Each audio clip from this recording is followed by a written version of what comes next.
Welcome dear students. कक्षा 9 NCERT पाठ्यक्रम exercise 4.3 की अपन चर्चा कर रहे थे, जिसमें नेक्स्ट क्वेश्चन है, एक अचर बल लगाने पर एक पिंड द्वारा किया गया कार्य पिंड द्वारा तय की गई दूरी के अनुक्रमानुपाती होता है। एक अचर बल अगर लगाया जाए, किस पे? एक अचर बल लगाया जाए एक पिंड पर, तो उस पिंड द्वारा जो किया गया कार्य है पिंड द्वारा तय की गई दूरी के अनुक्रमानुपाती होता है। यानी किसी पिंड पर कोई अचर बल लगाया जाए तो उस पिंड के द्वारा जो कार्य होगा वो कार्य उस पिंड के द्वारा जो डिस्टेंस तय की जाएगी उस डिस्टेंस के अनुक्रमानुपाती होता है। इस कथन को दो चरों वाले एक रैखिक समीकरण के रूप में व्यक्त कीजिए और अचर बल 5 मात्रक लेकर इसका प्रयोग क्या करना है, एक आलेख खींचना है। यदि पिंड द्वारा तय की गई दूरी फर्स्टली 2 यूनिट और सेकंड 0 यूनिट हो, तो देखिए सबसे पहले अपन लिखते हैं माना कि पिंड द्वारा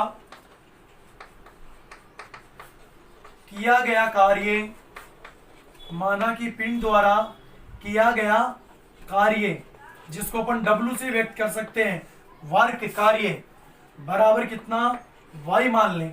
किया गया कार्य क्या मान लें, y। अब पिंड द्वारा दूरी तय करेगा। अगर पिंड दूरी तय करेगा तो निश्चित रूप से विस्थापन होगा। यह साइंस से रिलेटेड क्वेश्चन है।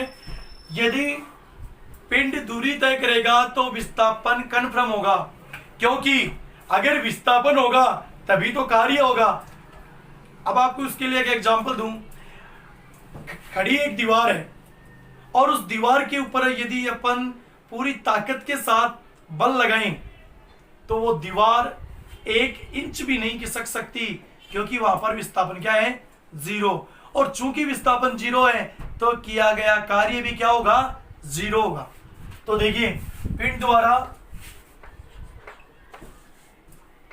तय विस्थापन, क्योंकि दूरी तय कर रहा है तो विस्थापन होगा, और अब विस्थापन पर मान लेते हैं क्या, S। अब देखो पिंड पर लगा अचर बल, पिंड पर लगा कांस्टेंट फोर्स अचर बल, उसको मान लेते हैं अपन F। तो देखो कार्य का सूत्र होता है W बराबर Fs, ठीक है। तो W बराबर F, यही होता है कार्य का जो सूत्र होता है, वो होता है, अपन हिंदी में लिख के दिखाएं आपको, तो कार्य बराबर बल इंटू विस्थापन, बल इंटू विस्थापन। अब अपने पास कार्य तो क्या है, y, बल क्या है, F, और विस्थापन क्या है, S। अब इसमें भी अपने पास क्या है, फर्स्ट अपन देखें तो क्या दे रखा है, यदि पिंड द्वारा तय की गई दूरी 2 मात्रक हो, पिंड द्वारा तय की गई दूरी कितनी हो, 2 मात्रक हो। तो देखो 2 मात्रक दूरी, तो 2 मात्रक दूरी है वो एक तरह से क्या है, विस्थापन ही है। तो S का मान तो हो गया 2 यूनिट, और बल है वो अचर बल है। अचर बल का मतलब होता है कांस्टेंट फोर्स, यानी नियत बल। एक बार जो हो गया वही, न तो उसमें कोई पॉइंट माइनस चेंजिंग होगी न प्लस चेंजिंग होगी, यानी जितना हो गया एक बार बता दिया उतना ही नियत बल जिसको अपन बोल सकते हैं। तो देखिए वो है अपने पास 5 मात्रक, तो y बराबर F हो गया 5, S हो गया 2, तो कितना हो गया टोटल, y इक्वल 10। तो किया गया कार्य कितना हो गया, 10 हो गया। अब देखिए सेकंड इसमें देखिए अपन, तो अपने को दे रखा है 0 मात्रक।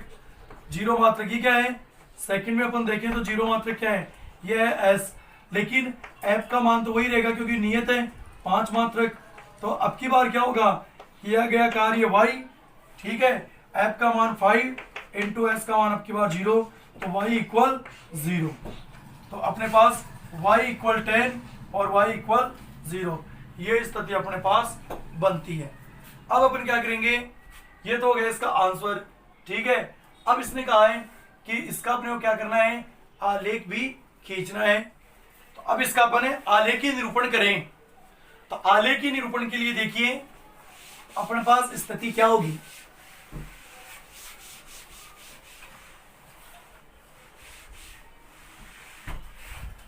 आलेखी निरूपण के लिए अपन बनाते हैं टेबल, ठीक है,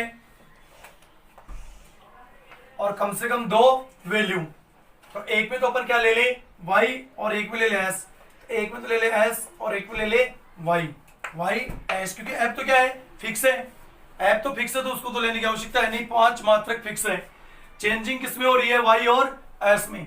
तो देखिए अपने पास इक्वेशन क्या है, y बराबर fs, अपने पास इक्वेशन है y बराबर f इंटू एस, जिसमें y बराबर f तो फिक्स है 5 इंटू एस, ये अपने पास इक्वेशन है, ठीक है।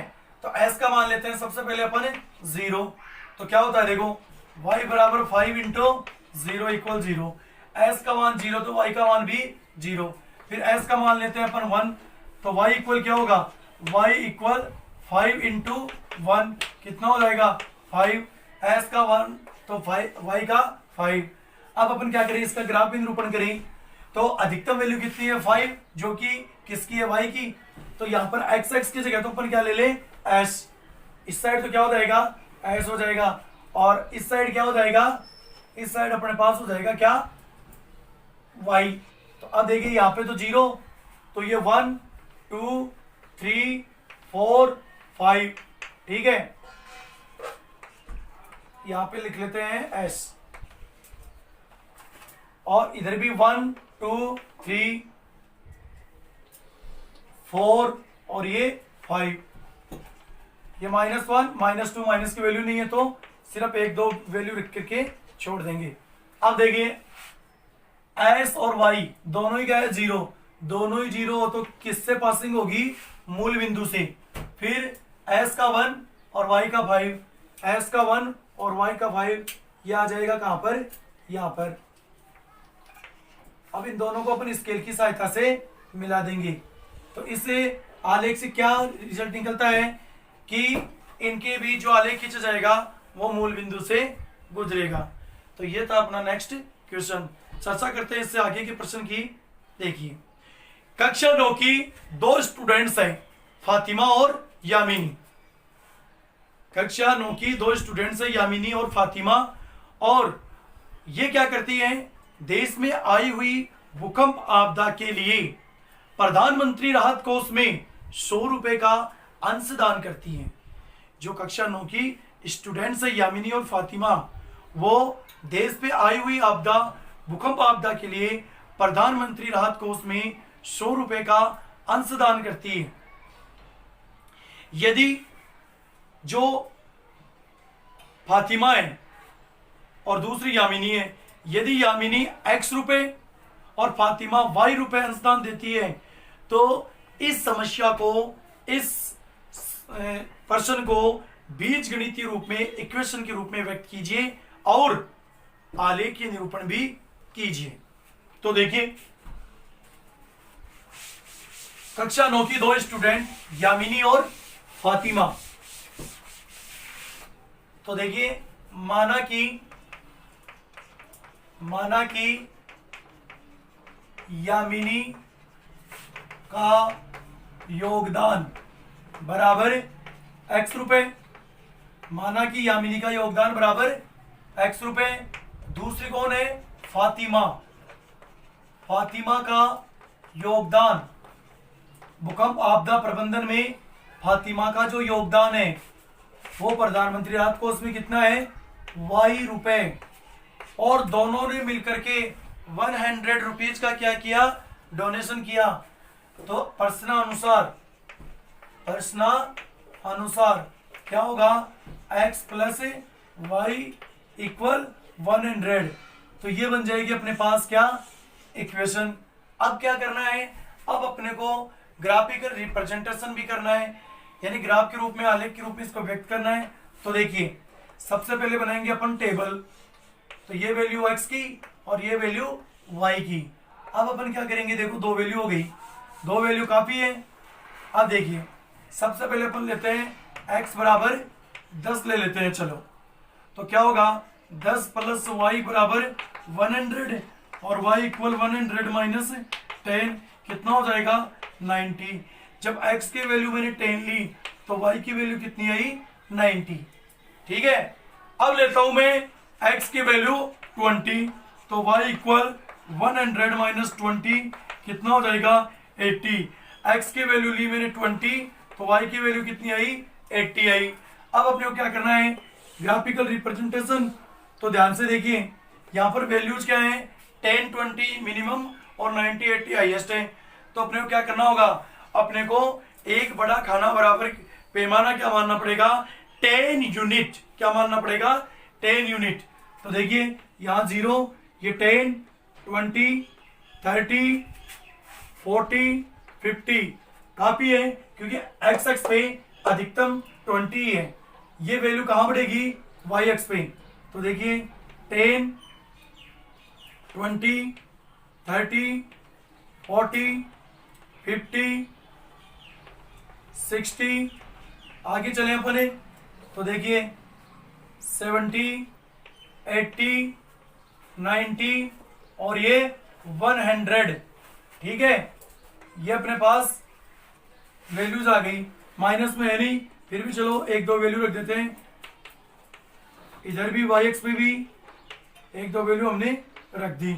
अब देखिए x की वैल्यू कितनी है 10 और y की 90।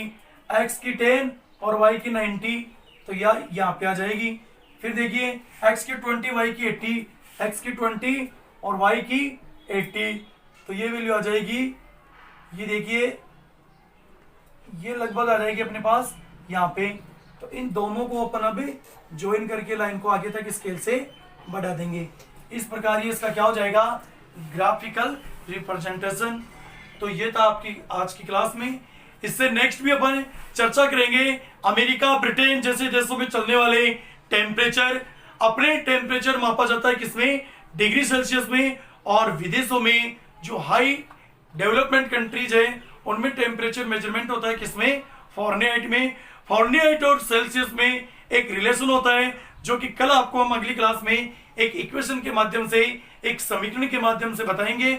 और फ़ारेनहाइट और डिग्री सेल्सियस में रिलेशन स्थापित करते हुए अपन कल उसमें आलेख के निरूपण भी खींचेंगे, उनका ग्राफिकल निरूपण भी होगा। तो वेट कीजिए कल तक की क्लास का। तब तक के लिए थैंक यू, धन्यवाद।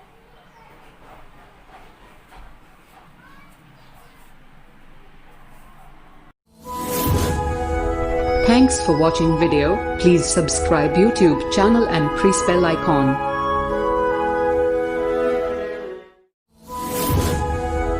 Thanks for watching video. Please subscribe YouTube channel and press bell icon.